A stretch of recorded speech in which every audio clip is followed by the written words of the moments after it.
What did you want to talk about today? I wanted to talk about my time when I lived in Brazil about 2.5 years ago. Wow, okay, 2.5 years ago. What did you do in Brazil? I went without a plan and just wanted to experience meeting people, and wound up on a soccer team. So I was doing my passion and playing professionally there, and ended up staying there for about 9 months out of the year. Okay. Did you have any fears or insecurities when you went down there or beforehand?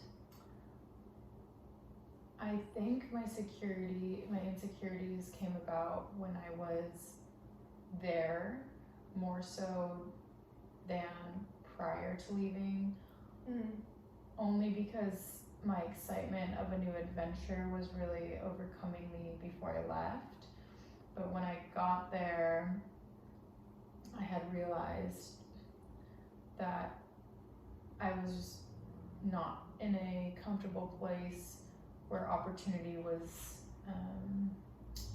given to me like it is in my hometown. So I was really stripped from all of my networking, and then the language barrier also didn't help. So I was very much so out of my comfort zone. Yeah, I can imagine being in a place where you don't know the culture or the language, the unsafe, environment. Did you ever find yourself wanting to flee and come home, like the next day, or did you find yourself becoming resilient or having that desire to overcome those shortcomings? I was definitely seeing the light at the end of the tunnel, and always trying to see the benefit in the struggle, only because I knew that it would continue to sharpen my resilience. And with that being said, I did feel that eventually I came to a position where I was affluent with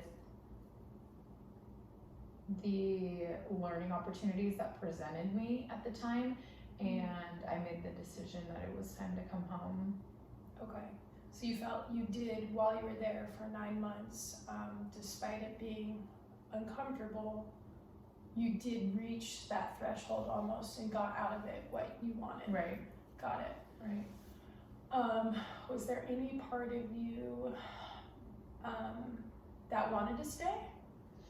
Yes, there were parts of me that wanted to think that I was going to come back.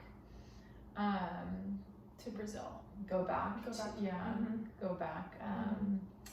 When I was leaving and packing, and the relationships that were feeling that I was leaving them, and a part of me felt bad that I was leaving. But what made you feel bad?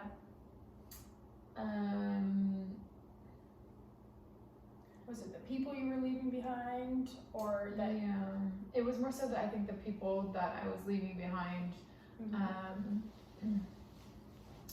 because either I was a great friend to them, or they were learning a lot from just me immersing myself into a different culture, so they were getting a lot of benefits from it. They all lived through America via Instagram, so it was like a little taste for them, and so that's also when I started to see, okay, at least in this environment, I have definitely received everything that I think that I could have, at least for the time being. Yeah, from them. Wow, really powerful. Do you think about it often? Yeah, I think about it often, for sure. I would love to, schedule a time to go back and visit just for a week, and just really almost almost like shower them in gifts and everything that they provided for me to make me feel a lot, you know, at home. Because it was a struggle, you know, not being able to converse in conversations because it was just too quick and I didn't understand the language, and so I never felt I actually had anything to say. So it was very lonely, even though I was surrounded by a lot of people. So they, you know, they took time out of their day and conversations to really make sure that that I felt loved and okay and safe. Wow. So I would love to go back and just, you know, gift them with just whatever they need, you know. Absolutely. What would you say was your biggest takeaway from your time spent in Brazil?